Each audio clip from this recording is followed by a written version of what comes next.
Hello.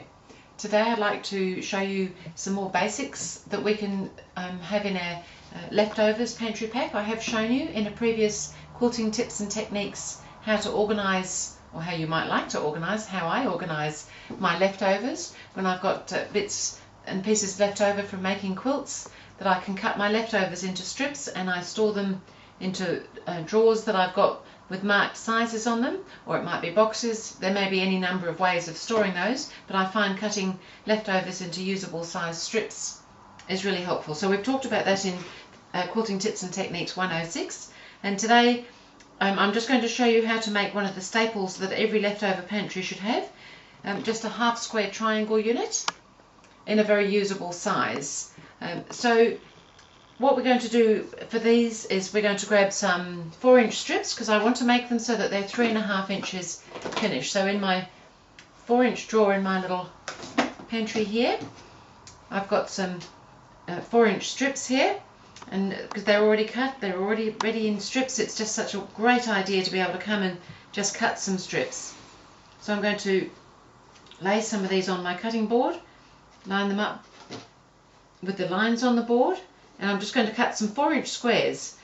What we're trying to do is make a 3.5 inch finished half square triangle unit, and so it needs to be a little bit bigger because we've got this seam coming across here, so we can't cut them at 3.5 inches, we've got to cut them a little bit bigger.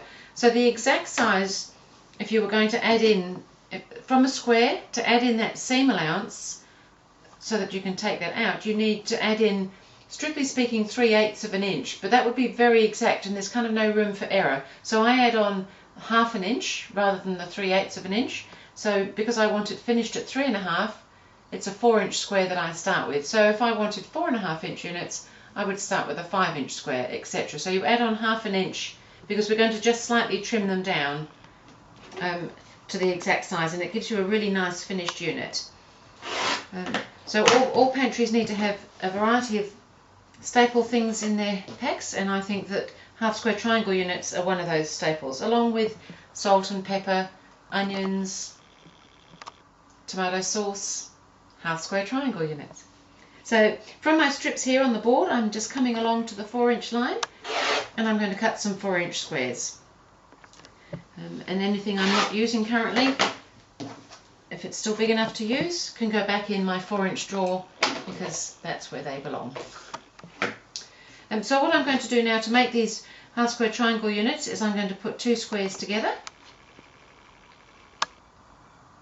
and I might do a couple of them while I'm here, save the rest for later. Right sides together, and then I'm going to draw a diagonal line from point to point across there, so that I've got a line to work with when I do the sewing, and I'll do that on both of them. And I've actually already got some ready, but I just wanted to go through this just to make sure you know how we're going to do this. So I've drawn my line diagonally across, and now I'm going to sew 1/4 inch, just a scant 1/4 inch, don't make it too big, away from that sewn line either side. So we're doing 2 rows of sewing either side of that line, 1/4 inch either side. So we'll go to the sewing machine, and so just that scant 1/4 inch away from the line, sew your seam.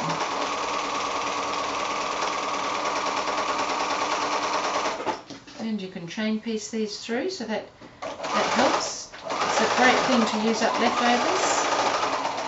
And what I find is by making a few basics, I've got things on hand for when I actually want to have a go at making some other sort of quilt or something to work with, and also it's not wasting the fabrics that are left over. You kind of feel that they're on the way to something else, which is always a nice feeling. So I've gone down one side of all of those pieces. Now I'm going to turn that around and come back just a scant 1/4 inch down the other side. So a scant 1/4 inch means ever so slightly under 1/4 inch rather than over.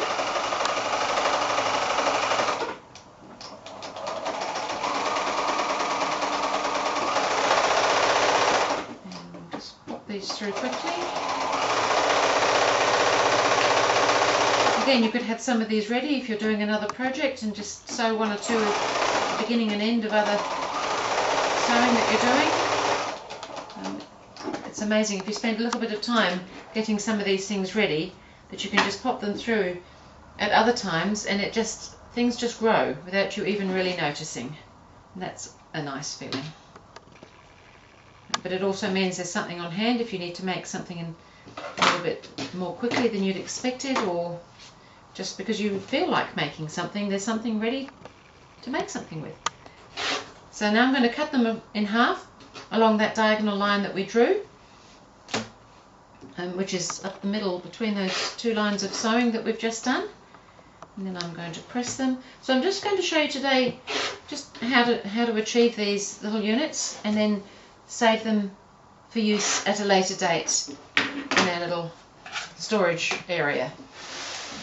So I'm just going to press these now. So these at the moment are just slightly larger than we're going to end up with because of having cut them just that 1/8 of an inch extra. So I'm just going to hold that and iron that over to one side, those seams. I like to press as I go. I get a much better result in the end product of what I'm doing. And this is a great way of using up, because I've got a lot of brights, I'm obviously using brighter colours here. I'll probably end up making something that's perhaps more oriented towards a child. But you might be working in quite different colours or fabrics. You might be liking batiks, or you might be liking reproduction style ones, or very traditional patchwork fabrics, or solids work. Anything works. You can work in any range of fabrics to achieve these same sorts of quilts. I think probably keeping them roughly grouped into their kind of colour groupings. Like, don't put perhaps a lot of dull ones and suddenly throw a bright one in, because that might be just a little bit hectic. Okay, what we're going to do now, we've got our unit here, and it's probably just a little tiny bit over 3.5 inches, which is the finished size that we're after at the moment. So I'm going to lay my ruler on here. So I've got lots of markings. I've got a diagonal marking on my ruler, so I'm going to lay that on the diagonal seam that I've got there, and I'm going to position it, because I want to trim it to 3.5 inches. I'm going to look for where my 3.5 inch lines are, and as long as they're all sitting on the fabric and my diagonal line is on that seam line, I'm just going to trim. So it's only like a little whisker that we're trimming off. So just trim two sides like that, turn that around, reposition the ruler, this time lining up your 3.5 on the edges that you've just cut, and again keeping your diagonal on that seam line. And again, just trim that little whisker off, and what you end up with is a very nice exact size patch. So we'll just do another one here. Okay, so I'm lining that up. I've got my diagonal line on the ruler on the sewn line, and my 3.5s are all just fitting onto there. So I'm just going to trim off two sides, and then I'm going to turn that around and trim the other two sides. It's quite exciting to be using some of these leftovers. Leftovers are so delicious that it seems a shame not to use them up on some projects. So I won't go trimming the rest of them, because I think you've got the hang of how to do that now. So I've done a few already here, and so I'm just suggesting at the moment that these are just a great idea just to make a few of and store them in this stage. You don't have to put them together necessarily into anything else, and they'll just come in handy.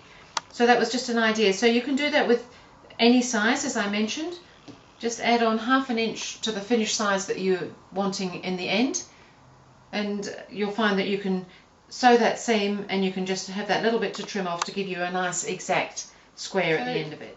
Now that we've made these, they could either be stored in your 3.5 inch storage area, or they could go into, in my case, I'm going to pop them in with my other finished blocks and things that I've made. Even though I'm probably going to do more work with those, they're not really into blocks yet.